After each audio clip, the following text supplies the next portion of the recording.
¿Qué tal? Buenos días. Voy a dar inicio a la plática de ondas magnetodinámicas en plasmas en movimiento.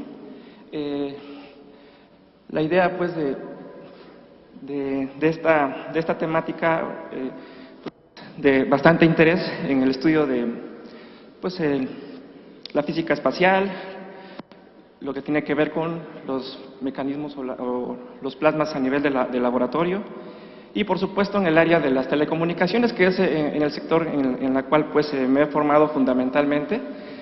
La presentación que traigo para el día de hoy pues es parte de los resultados que he estado obteniendo conjuntamente con el doctor Héctor Pérez de Tec, que es mi asesor.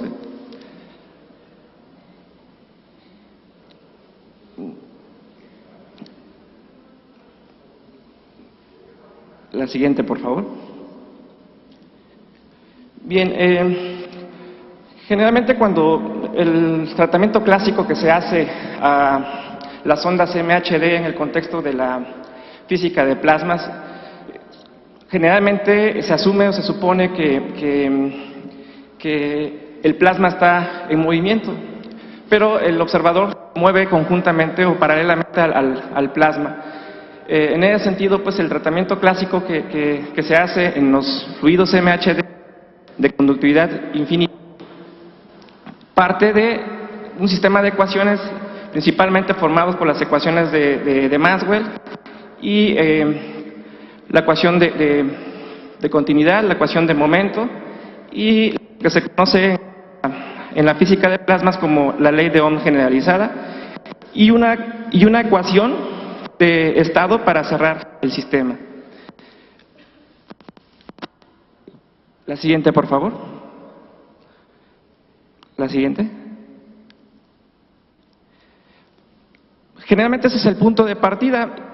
Se hace mediante el método de perturbaciones, lo que se hace pues es un proceso de linealización de este sistema de ecuaciones y a partir de allí pues nos conduce a una relación de dispersión y de esa relación de dispersión obtenemos pues las ondas que generalmente pues se mencionan en la literatura, ¿no? Las ondas de Alfvén, las ondas magnetosónicas rápidas y lentas.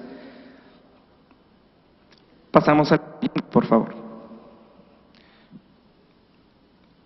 La siguiente.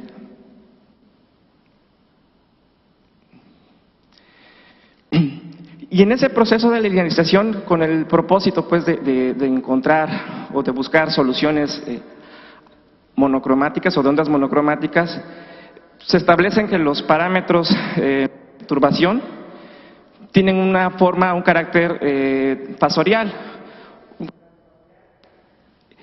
que cuando se alimenta o cuando se sustituyen en las ecuaciones linealizadas, nos conducen a la siguiente relación. Pasamos a la siguiente. Precisamente consecuencia de usar soluciones o métodos fasoriales,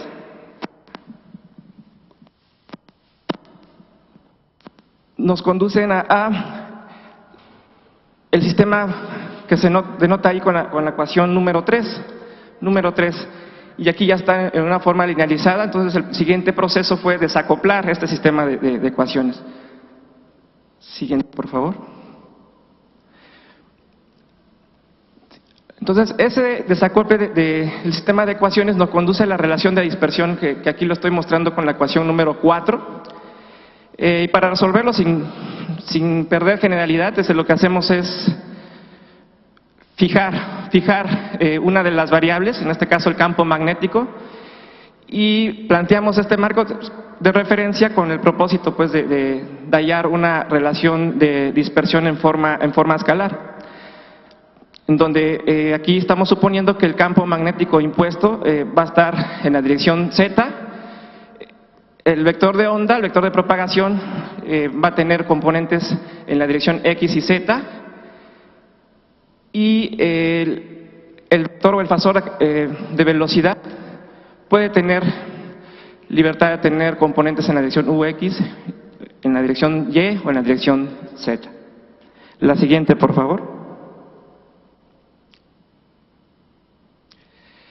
Bien, este sistema de ecuaciones nos conduce a la siguiente relación de dispersión, ¿sí? En donde de manera natural surge lo que llamamos la velocidad de Alfvén y las soluciones no triviales de esta ecuación 5 satisfacen esta ecuación polinomial. La siguiente, por favor. Sí, entonces, de esa ecuación polinomial identificamos tres raíces con dos soluciones cada una. Sí, entonces, la primera raíz es lo que la literatura reporta como las ondas magnetosónicas lenta. La raíz que tenemos en medio, la ecuación 8, es lo que se conoce como la onda de Alfvén. Y la ecuación número 9 es la onda magnetosónica rápida. Sí, estas son pues las tres ondas que generalmente se conocen en el contexto de las ondas magnetohidrodinámicas. La siguiente, por favor. Entonces, cuando uno grafica, apoyándonos en los diagramas que propuso Friedrich, hacemos un diagrama de velocidad para la velocidad de fase, podemos ver curvas con estas características, en donde podemos identificar qué sucede, ¿no?, con estas ondas cuando forman un ángulo con respecto al campo magnético. El campo magnético va a estar precisamente en la dirección horizontal, ¿sí? Y son las tres gráficas que generalmente podemos observar en la literatura. Pasamos a la siguiente, por favor. Lo mismo, aquí tenemos el diagrama de velocidades de Friedrich, en donde aquí particularmente las ondas, la velocidad de grupo lo estoy denotando con las líneas de color en negro. Las ondas de Alfvén, pues es la que está aquí en color café, como se puede apreciar, y el contorno de color verde me están representando las ondas rápidas. Sí, entonces aquí podemos ver que las ondas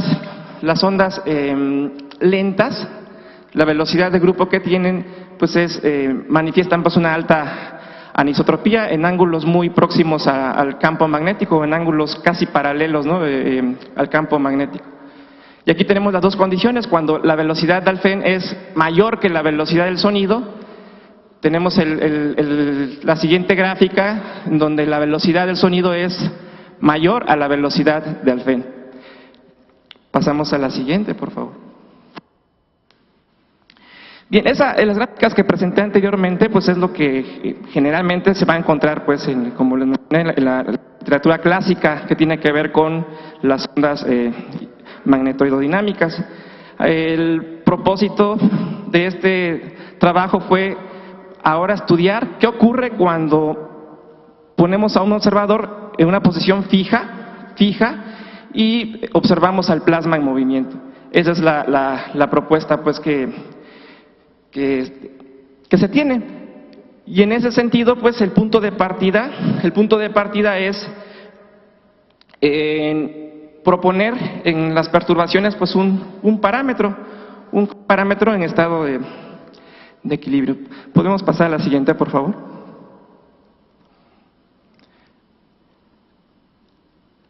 La metodología fue la misma, lo único que se hizo fue cambiar las condiciones de las perturbaciones.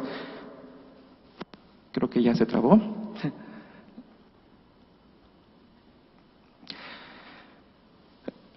Sí, aquí, como dice el análisis, se consideró que las variables del sistema, de las ecuaciones que rigen a la magnetodinámica en estado idealizado, se conforma por una cantidad de orden cero y una fluctuación de primer orden.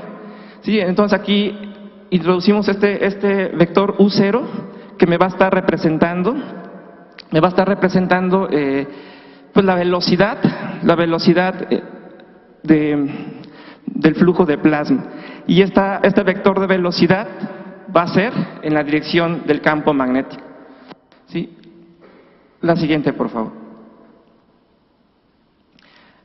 Cuando se hace el proceso de linealización, nos conduce a un sistema parecido al anterior, en donde aquí, en forma intencional, denoté el vector U0 en color rojo para distinguirlo pues del caso clásico.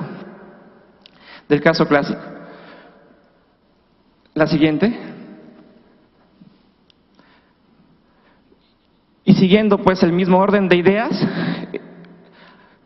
se planteó, pues se fijó la variable, en este caso el campo magnético, y se buscó desacoplar el sistema de ecuaciones. La siguiente, por favor. Bueno, se perdió. Este sistema de ecuaciones, bueno, se pasó muy rápido aquí. Si pudimos observar, había una matriz M multiplicando a un vector U. Esa fue la relación de dispersión que se encontró para el caso cuando el plasma está en movimiento, ¿sí? Donde el M es precisamente la matriz de dispersión, y siguiendo pues de nueva cuenta en estas ideas, al tratar de encontrar soluciones no triviales a la ecuación de dispersión en forma vectorial, nos condujo a la ecuación número 13, que está en su forma escalar. La siguiente, por favor. Ahí no podemos detener, ahí. Entonces, ahí podemos identificar pues una ecuación de dispersión un tanto más extensa. Sin embargo, pues de forma natural, en este escenario, surgió la solución que nos conducen a las ondas de Alfvén, y un polinomio que, dado que su naturaleza nos condujo a obtener soluciones magnetosónicas, le denominamos polinomio magnetosónico. El siguiente paso fue pues resolver u obtener las raíces de esta ecuación de dispersión para ver qué ocurrían con las ondas. La siguiente. Para el análisis de resultados, procuramos tener un punto de comparación con lo que propuso Friedrich en la década de los 60, 70 respecto a las ondas en estado estacionario o en el caso estacionario. Y para esto lo que hicimos fue pues de la misma manera pues obtener gráficas para la velocidad de fase, o las gráficas o diagramas de Friedrich, tanto para fase como para la de grupo. Pasamos a la siguiente, por favor. Y aquí pues la primera sorpresa que nos encontramos es que vamos a tener seis ondas, ¿no? En el caso anterior teníamos también seis raíces, pero de esas seis raíces, bueno, dos estaban relacionadas con las ondas de Alfvén, las otras tres estaban relacionadas para las ondas magnetosónicas, tanto lentas como rápidas. Sin embargo, pues en cuanto a magnitudes, eran exactamente las mismas, nada más diferían en signo. Aquí podemos observar que vamos a tener seis soluciones con características distintas. Aquí hicimos pues el análisis considerando varios velocidades relativas. Aquí en el primer caso vemos cuando tenemos la condición de que la velocidad relativa al observador es de 5 kilómetros por segundo. Podemos ver que vamos a tener seis soluciones.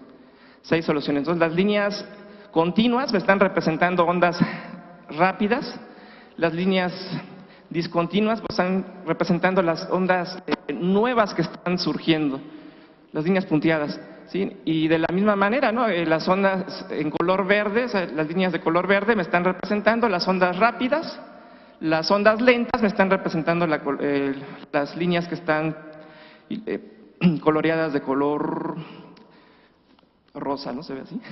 ¿Sí? Y en café las ondas propiamente de Alfvén. Vemos que conforme la velocidad comienza a aumentar, comienzan a variar, ¿no? Aquí comienzan en el caso de la onda rápida 2, que le vamos a llamar 2, comienza pues a acercarse más a la onda de Alfvén y comienza a disminuir también su magnitud.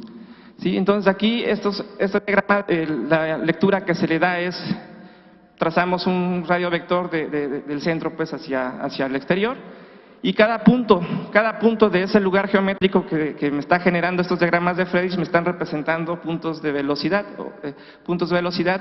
respecto al ángulo que se está formando con las líneas de campo magnético. La siguiente, por favor. La siguiente. Entonces aquí estamos evaluando el caso cuando tenemos 60 kilómetros por segundo de velocidad, 90 kilómetros, y se alcanza pues, a apreciar algunas modificaciones en estas velocidades que, comparar con el caso que se reporta en el caso estacionario, pues ahí pues sí hay una diferencia muy notable, ¿no? Muy notable.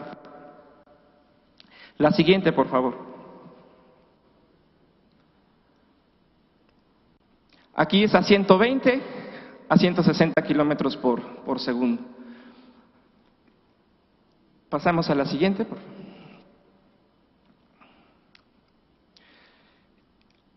Aquí estamos ilustrando los mismos diagramas de Friedrich, pero estamos incorporándole la velocidad de grupo, que a final de cuentas pues es el parámetro que tiene un sentido físico medible, ¿no? Cuantificable, y que me va a estar representando propiamente pues la velocidad de transferencia de la energía del fenómeno ondulatorio. En el caso de la onda rápida 1, que vamos a llamarle 1, vemos que la velocidad de grupo prácticamente pues sigue el contorno y aunque pues sí muestra anisotropía, podemos decir pues que la anisotropía no es tan alta. Conforme vamos aumentando la velocidad, comienza pues a seguir prácticamente el mismo contorno de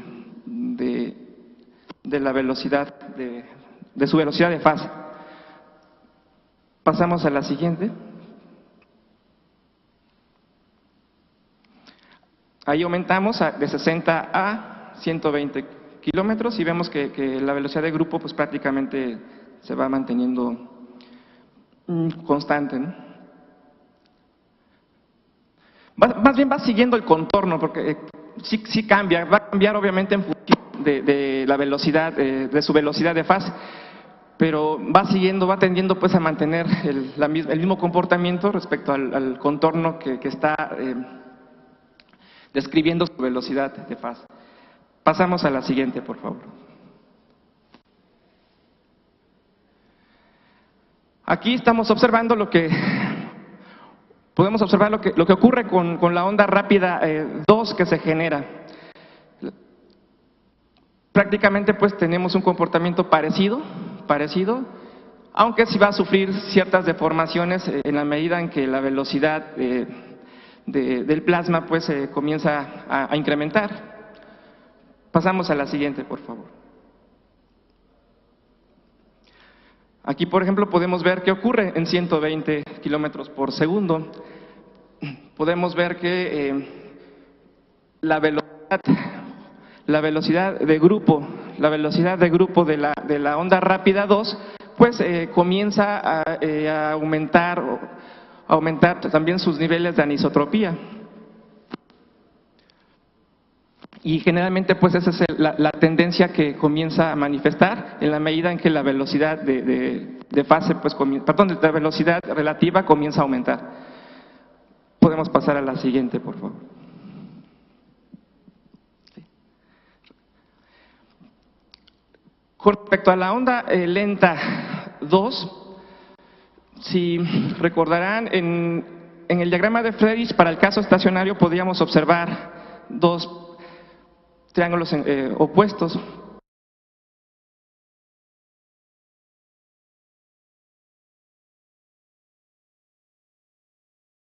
que me representaban pues su nivel de anisotropía. Aquí aparece algo interesante. Aquí vemos qué ocurre cuando la velocidad relativa es de 5 kilómetros por segundo, y vemos pues que aquí los niveles de anisotropía para ese caso comienza a aumentar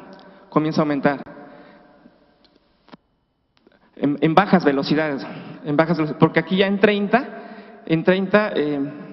comienza a cambiar, comienza a verse reflejado pues estos niveles de anisotropía para ángulos mayores a 0 grados. En el caso estacionario, generalmente esos niveles de anisotropía muy marcadas se daban en ángulos muy cercanos al campo magnético, casi paralelos al campo magnético. Pasamos a la siguiente, por favor. Aquí tenemos el caso de 120 kilómetros. Aumentamos la velocidad y disminuyó el nivel de anisotropía, o por lo menos va siguiendo el contorno de la velocidad de fase. Pasamos a la siguiente, por favor.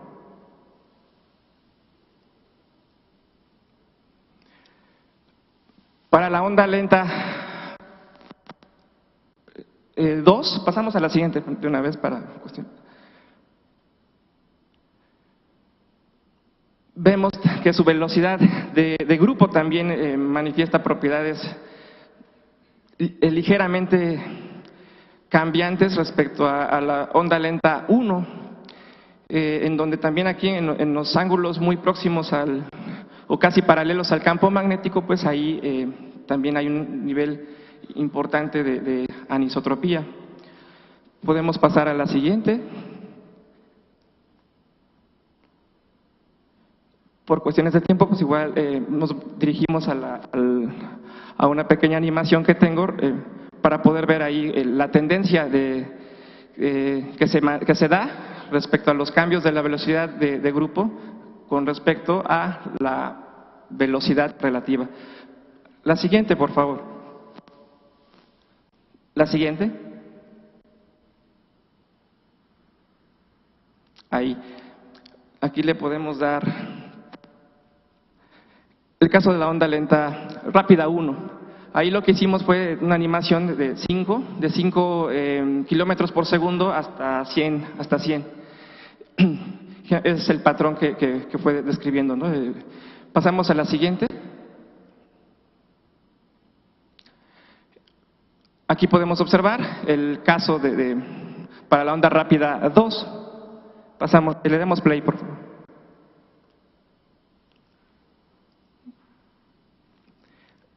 Aquí le podemos dar play. Gracias. Ese fue el comportamiento que comienza a tener la onda lenta 1. El intervalo de velocidades fue de 5 kilómetros por segundo a 100 kilómetros por segundo. La siguiente. Igual le damos play, por favor.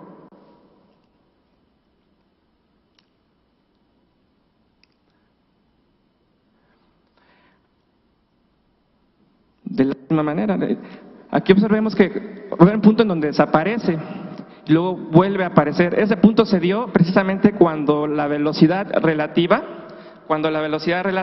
alcanzó la velocidad del sonido. Una vez que superó la velocidad del sonido, la onda lenta 2 comenzó a aparecer nuevamente. Y ya por último, la siguiente diapositiva. Pues las conclusiones hasta el momento pues es que, bueno, como se sabe, el análisis de un plasma en movimiento relativo en un marco como podemos observar, mejor dicho, que el análisis de un plasma en movimiento relativo nos produce 2 ondas lentas y 2 ondas rápidas que difieren para el caso estacionario. Las ondas lentas que se generaron en ángulos casi paralelos al campo magnético que permea el plasma son altamente anisotrópicos. En ese sentido, los estudios de las ondas en plasmas pues nos ayudan en mucho pues a entender los fenómenos que ocurren al interior de un plasma, y como se comentó ayer en varias exposiciones, que el estudio de los fenómenos ondulatorios en los plasmas, pues a veces cambian las características intrínsecas del plasma y eso pues motivan también estudiarlos. Y las aplicaciones pues podemos ver pues que pueden darse en varios contextos, ¿no? En varios contextos, de la cuestión de la interacción o las mediciones, por ejemplo, que se pudieran hacer en el viento solar desde un punto de referencia a lo mejor fijo, ver, por ejemplo, la afectación de estos nuevos fenómenos, de estas nuevas ondas que están apareciendo pues cuando interactúan, por ejemplo, con una ionosfera terrestre, que en el caso del sector de telecomunicaciones, que es en el área que me interesa, pues ver cómo poder modelar este medio para poder orientarlo hacia la cuestión que tiene que ver con el dimensionamiento de enlaces satelitales. En ese sentido, pues hay mucho todavía que se puede encontrar aquí en este escenario, ¿no? Gracias.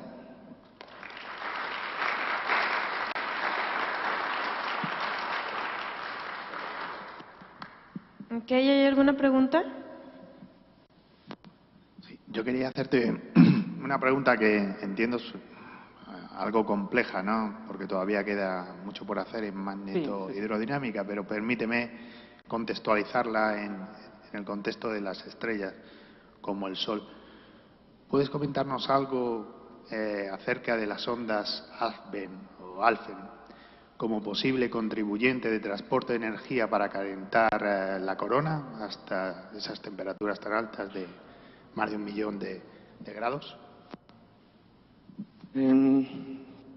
Yo supongo que sí, ¿no? Ese tipo de cosas, las ondas de Alfvén en algún momento también se consideró como una alternativa para poder explicar por qué precisamente en el centro de la corona pues era mucho más caliente. Es algunas suposiciones que se tienen al respecto, pero pues seguramente sí, a final de cuentas pues, todos estos procesos ondulatorios pues transportan energía y pueden totalmente pues afectar el comportamiento del medio con que interactúe.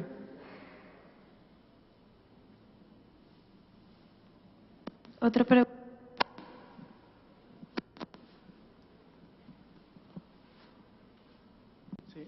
Pregunta, a nivel de detección, ¿es fácil distinguir entre las ondas lentas y las ondas rápidas? ¿Es directo, digamos? Sí se puede distinguir porque generalmente la designación de rápida y lenta obedecen al valor de la magnitud de su velocidad. Generalmente cuando son velocidades mayores a la velocidad de Alfvén se dicen que van a ser ondas rápidas. Cuando están por debajo de la velocidad de Alfvén van a ser ondas lentas. La distinción más bien aquí lo interesante es distinguir la cuestión que tiene que ver con estas ondas magnetosónicas, porque en algunos casos estaba analizando la parte de la polarización de estas ondas y hay casos o hay condiciones en donde estas ondas magnetosónicas como tal pues ya no pueden llamarse magnetosónicas en el sentido de que ya no se comportan de forma compresional. Hemos visto pues que para diferentes valores de la velocidad relativa que le suministramos en las condiciones iniciales que planteamos aquí, resulta pues que el carácter compresional se modifica. Entonces ahí estamos hablando que estas ondas rápidas o lentas pues pueden manifestar propiedades o características de una onda electromagnética. Sí. Bueno, agradecemos la participación de Eric Gómez con su plática actual.